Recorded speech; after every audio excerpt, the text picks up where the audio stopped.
Hello my friends, welcome to today's video. Usually in a week I will put up like a grocery haul or my meal plan for the week. I am totally eating leftovers this week. I have a freezer full of leftovers and I just need to start getting through some of it. So I thought what I would do this week is share with you a tracking hack that I actually used the very first time I tried Weight Watchers, when Weight Watchers was doing points.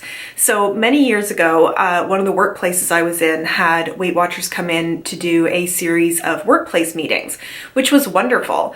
I think we had 12 meetings. I lost a great amount of weight during it, and we just couldn't continue with it because we didn't have enough people signed up in the workplace. And I don't know who brought up this hack during that time, but I used it quite successfully.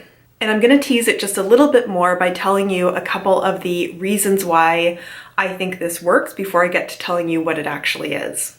One of the ideas around nutrition and calories, and I think a lot of people agree on this, if not everyone, is that your body doesn't sort of look at one day and think you need X amount of calories in that day.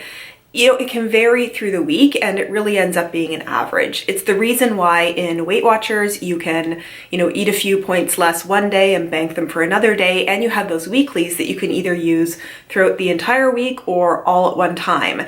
And the idea is your weight loss is going to be the same whether you eat all those points on one day or spread them out through the week, because your body is really looking at everything as an average. It's also one of the reasons that people believe that intermittent fasting works, or there's something called OMAD, which is 1 meal a day, where you have all of your calories either in your eating window if you're intermittent fasting, or entirely in one meal if you are doing OMAD. The magic behind that isn't that the fasting necessarily does anything, although I think there are some ideas about some things it does to fast your body for a little bit, but in terms of weight loss, the idea is you're having all the calories you normally have in a day, but in a shortened period. So you can feel a little bit more full, your meals will be a bit larger, and over the span of, a week, it all still evens out to being in a calorie deficit every day, even if some days are higher and some days are lower. Now, if you're anything like me, when you're tracking points, you are most on track at the very start of the week when you get all of your points and, it's a fresh start and you get to, be on track. And kind of the same way as every morning, for me at least, I find I have the greatest motivation when I wake up in the morning through the start of the day. I've got all my points for the day. I've got a plan for the day. And what ends up happening for me, if I either go off track or stop tracking, is it tends to be as I get into the evening. Maybe I don't have as many points left over and I end up eating more, or I lose a little bit of willpower by the end of the day. If you are also somebody who tends towards black and white thinking, all or nothing, it could be that you've planned out your day with your points, you finish your dinner, you're still hungry, and you end up having maybe 5 points worth of snacks that you hadn't planned on. Now you're over what you planned for the day, and somebody with all or nothing thinking might just think, oh, you know what, I'm just gonna keep eating. I've already started snacking, I've already blown my points budget for the day, I'm just gonna keep going. So the hack that I'm going to tell you is something that worked really well for me in terms of keeping track of that nighttime eating. It is such a simple thing, but it is basically, instead of starting your tracking day when you wake up in the morning, start your tracking day before dinner. So your day of tracking is going to be from perhaps 5 p.m. to 5 p.m. the following day. What this did for me when I was using it, and I have been using it a little bit again lately, is that it shifts my mindset a bit, so I get all my points, when it hits 5 o'clock or before dinner, and something about that gives me that feeling again of having a fresh start. It also means that as I'm eating my dinner and as I'm eating my points the evening, I'm really thinking, okay, how can I leave points so I can have a really satisfying breakfast and lunch the next day? And if I save a little bit more points during my dinner and my maybe after dinner snack, I can have like a really satisfying breakfast and lunch and maybe a nice snack in there as well. And because then I'm setting myself up for a really good amount of food and eating at the start of the day the next day, I'm less likely to be overly hungry when I get around to dinner and snacking again. So that helps out in that way. The way that it also helps me out, especially being on the blue plan on Weight Watchers, is if I have my dinner and then maybe I decide I'm going to have 4 points worth of popcorn for a snack, and then I'm still hungry and I have something else that is maybe 3 or 4 points that I didn't plan on. Well, I still have a lot of points left for the day. I haven't sort of blown over and then I think, whatever, I'm just going to keep eating.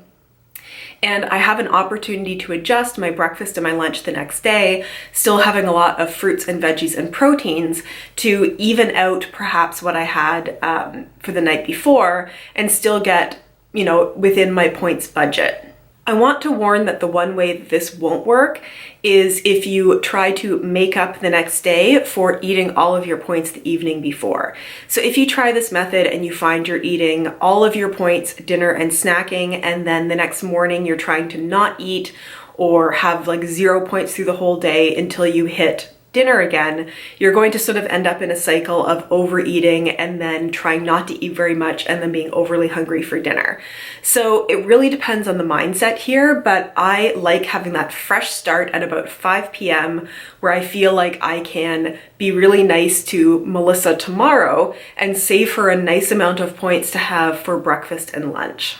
Now, what this looks like in practice for me, because it can get a little confusing, when you start tracking this way, there's going to be a day that is just kind of weird. Because what I would do is if it hits 5 p.m., let's say it's dinner time right now, and I'm eating my dinner, which is a 10-point dinner, and it is currently Tuesday, I would track that dinner Wednesday dinner. And then when it rolls over into the next day, I would track it's now Wednesday breakfast and lunch in Wednesday.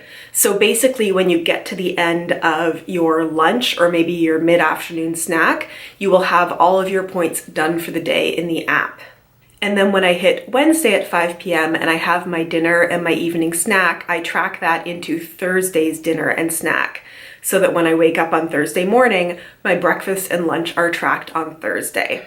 It's a little thing and you may think it's silly, and it kind of is, but sometimes when we start out tracking or start out on a new program, we're really excited about it and it just feels like you're more motivated to do it. And sometimes using a little trick like this can sort of re-up that motivation again and make it feel a little fresh and new and more exciting to stay tracking.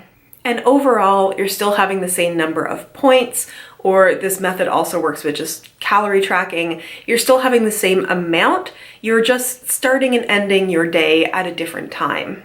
So that is just what I wanted to talk about today. Just a quick little video letting you know something that might be useful for you. If you decide to try this hack, please let me know how it works for you. Leave that in the comments down below. I am curious to hear what you think of it. And if you've heard of this anywhere else before, let me know where you've heard it, because I don't remember where I heard this method mentioned, and I tried to do a little bit of Googling before doing this video, and I don't really see it mentioned very much out there, or I actually didn't see it mentioned at all. So let me know your thoughts, perhaps the pros and cons of this if you're thinking of trying it. As I mentioned, leave all that in the comments. If you do enjoy my videos and enjoyed this one in particular, please give it a thumbs up. Thank you so much for watching. Please subscribe if you haven't subscribed, and I look forward to seeing you in my next video. Bye.